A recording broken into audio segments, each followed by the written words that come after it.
Of chemistry ज्ञान के YouTube channel में आप लोगों का हार्दिक स्वागत और अभिनंदन करते हैं। बच्चों, आज हम लोग जो है कि देखेंगे कि वीवीआई ऑब्जेक्टिव का, क्लास 12 के वीवीआई ऑब्जेक्टिव का हम लोग आज से शुरुआत करेंगे महामैराथन क्लास। महामैराथन का मतलब होता है कि पूरा क्लास 12 का जो ऑब्जेक्टिव का जो संग्रह है, हम लोग जो है कि उसको एक एक लेक्चर में हम लोग देखते चलेंगे।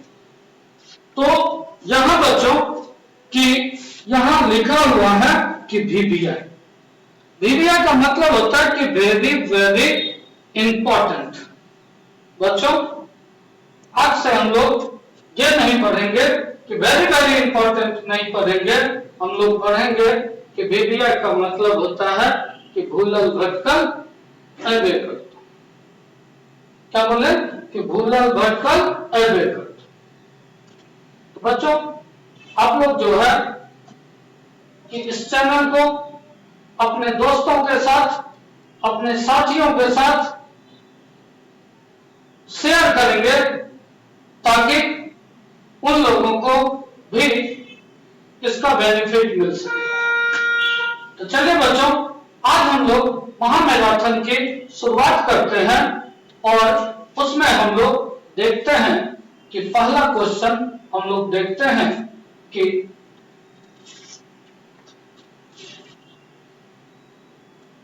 पहला क्वेश्चन हमारा बच्चों है कि निम्नलिखित में किसके लिए हिमनद का अवनमन, निम्नलिखित में किसके लिए हिमनद का अवनमन अधिकतम होगा। तो प्यारे बच्चों, हिमनद का अवनमन लिखा हुआ है। क्या लिखा हुआ है?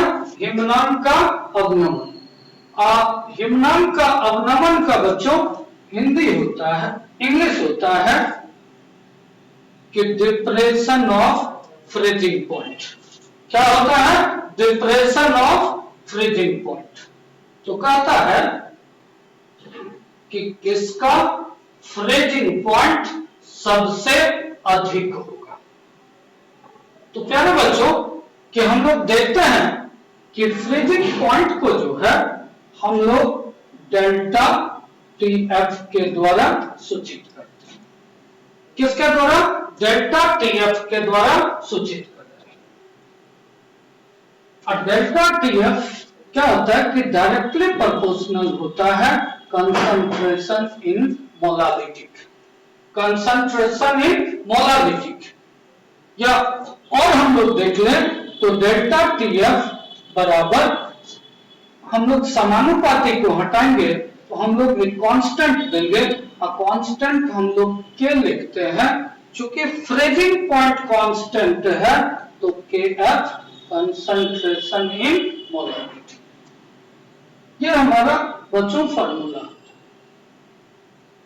अब हम लोग देखेंगे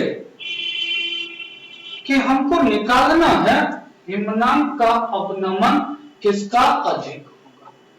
तो बच्चों, उस कंडीशन में कि हमारा है कि हिमनद का अवनमन अधिकतम किसका होगा, तो उस कंडीशन में हमारा एक और फार्मूला होता है, एक और फार्मूला होता है कि जो देखेगा कि डेल्टा टीएफ बराबर हमारा फार्मूला होता है आई के F into concentration in molarity.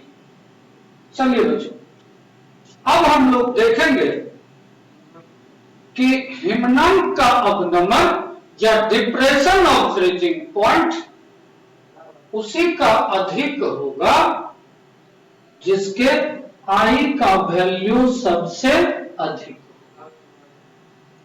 तो हम लोग देखते हैं आई होता क्या है। आई बच्चों हमारा होता है कि want of factor, want of factor. अब प्यारे बच्चों कहिएगा कि सर हमको तो वन टॉप फैक्टर निकालने के लिए नहीं आता है, तो बताएगा कि वन टॉप फैक्टर निकालने के लिए बताएगा।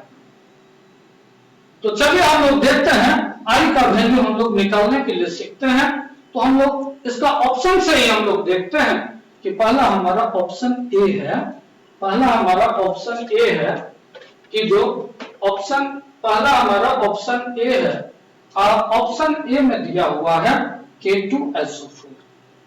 तो K2SO4 को बच्चों हम लोग तोड़ते हैं तो क्या होता है कि K पर प्लस होता है और SO4 पर माइनस होता है। चूंकि यहां K हमारा कितना है, 2 है, तो इसीलिए यहां 2 से क्या करते हैं, गुना करते हैं। यहां 2 से क्या करते हैं, गुना। तो हम इसका क्या निकालेंगे, आई निकालेंगे। क्या निकालेंगे, आई निकालेंगे। तो आई जब हम लोग निकालते हैं तो एक आयन यहां और एक आयन यहां, लेकिन यहां 2 से मल्टीप्लाई है, तो इसीलिए यहां आयन की संख्या कितना, 2। तो यहां क्या हो जाएगा, आयन की संख्या 2 और प्लस 1 बराबर हमारा कितना, 3। कितना हो जाएगा, 3। तो यहां आई का वैल्यू हमारा कितना हो जाएगा, 3।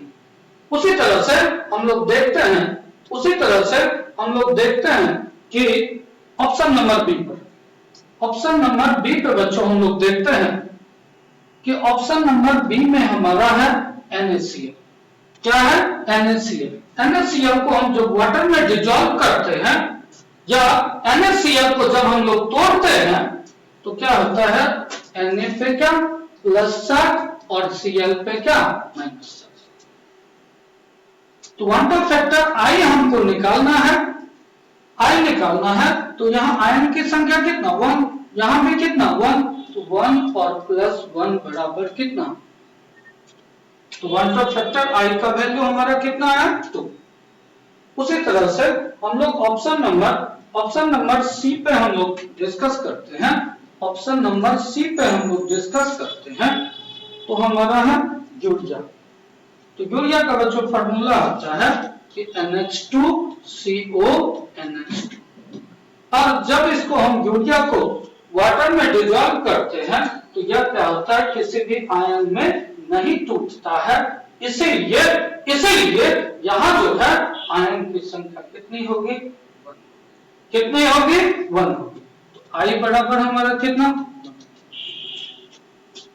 इसी तरह से बच्चों हम लोग क्या नाम है कि जो ऑप्शन नंबर हम लोग जो है कि ऑप्शन नंबर हम लोग डी पर चलते हैं। ऑप्शन नंबर किस पे चलते हैं, डी पर। डी पे हमारा है ग्लूकोज। क्या है, ग्लूकोज। ग्लूकोज का फार्मूला होता है C6H12O6। C6H12O6 क्या होता है ग्लूकोज का फार्मूला, C6H12O6। C6H12O6। इस ग्लूकोज को भी जब हम लोग वाटर में डिसॉल्व करते हैं तो यह भी क्या नाम है कि आयन में नहीं टूटता है। इसीलिए इसका भी आई का वैल्यू हमारा कितना होता है, 1। आई का वैल्यू हमारा कितना होता है, 1 होता है। तो जिसके आई का वैल्यू सबसे अधिक होगा उसी के हिमनांक का अवनमन सबसे अधिक होगा। क्यों, क्योंकि डेल्टा टीएफ जो है कि डायरेक्टली प्रोपोर्शनल होता है केएफ का, फ्रीजिंग पॉइंट का। तो अगर आई का वैल्यू बढ़ेगा तो डेल्टा टीएफ का भी वैल्यू बढ़ेगा और केएफ का भी वैल्यू क्या होगा, बढ़ेगा। तो इसीलिए हम लोग देखते हैं कि ऑप्शन नंबर ए में आई का वैल्यू कितना, 3। ऑप्शन बी में आई का वैल्यू कितना, 2। ऑप्शन सी में आई का वैल्यू 1 और ऑप्शन डी में आई का वैल्यू कितना, 1। तो राइट आंसर विल बी क्या होगा, आप लोग फटाफट जवाब दीजिए, राइट आंसर क्या होगा। तो राइट आंसर बच्चों इसका जो होगा कि हमारा ऑप्शन ए सही है। क्यों, क्योंकि इसके आई का वैल्यू क्या है, सबसे अधिक। क्या किसी प्रकार की दिक्कत बच्चों, किसी प्रकार की दिक्कत है तो बताइए, दिक्कत नहीं है ना। चलिए अब हम लोग इसी टाइप से हम लोग और क्वेश्चन देख लेंगे इसी टाइप से, क्योंकि इसके रिगार्डिंग जो कुछ भी हमारा क्या नाम है कि जो हमारा आए क्वेश्चन तो वो हमसे फटाफट बन जाना चाहिए। इसके रिगार्डिंग हमारा कुछ भी क्वेश्चन आए तो हमसे क्या हो जाना चाहिए, बन जाना चाहिए। तो हम लोग देखते हैं और इसी में हम लोग देखते हैं कि इसी में हम लोग और एक एग्जांपल देखते हैं। तो देखते हैं कि जो जैसे हमको दे दिया कि CaNO3 का होल 2 क्या दे दिया CaNO3 का होल 2 का वन टॉप फैक्टर की गणना करें। बहुत इंपॉर्टेंट क्वेश्चन है, बहुत इंपॉर्टेंट ऑब्जेक्टिव है कि जो देखेगा कि जो कहता है CaNO3 का होल 2 का वन टॉप फैक्टर की गणना करें। क्या बच्चों आप लोगों से होगा क्या इसका आंसर जिन बच्चों को होगा फटाफट क्या नाम है कमेंट्स कीजिएगा, कि जिन बच्चों को होगा फटाफट कमेंट्स कीजिएगा कि जो इसका आंसर। चलिए बच्चों अब हम लोग देखते हैं कि जो इसका वन टॉप फैक्टर कितना। हमको ऑप्शन दे दिया कि इसका वन टॉप फैक्टर कितना होगा। ऑप्शन ए में दे दिया 1, ऑप्शन बी में दे दिया 3, ऑप्शन सी में दे दिया 5 और ऑप्शन डी में दे दिया 6। कहेगा कि इसका आंसर हमारा क्या, कुछ भी नहीं करना है। क्या निकालना है, आई निकालना है। क्या निकालना है, आई निकालना है। तो हम लोग देखते हैं कि इसको हम लोग तोड़ते हैं तो क्या होगा कि Ca पर क्या होता है 2 प्लस और NO3 पर क्या होता है माइनस। Ca पे 2 प्लस और NO3 पे क्या -7। अब हम लोग देखते हैं कि NO3 का क्या है होल ट्वाइस है, इसलिए यहां कितना से गुना कर देते हैं 2 से गुना कर देते हैं। तो यहां आयन कितना 1, यहां कितना 1 है लेकिन मल्टीप्लाई किससे है 2 से है तो 2 कर दिए तो 2 प्लस 1 कितना 3। तो इसका राइट आंसर हमारा क्या होगा 3, क्या होगा 3 होगा। इसी टाइप से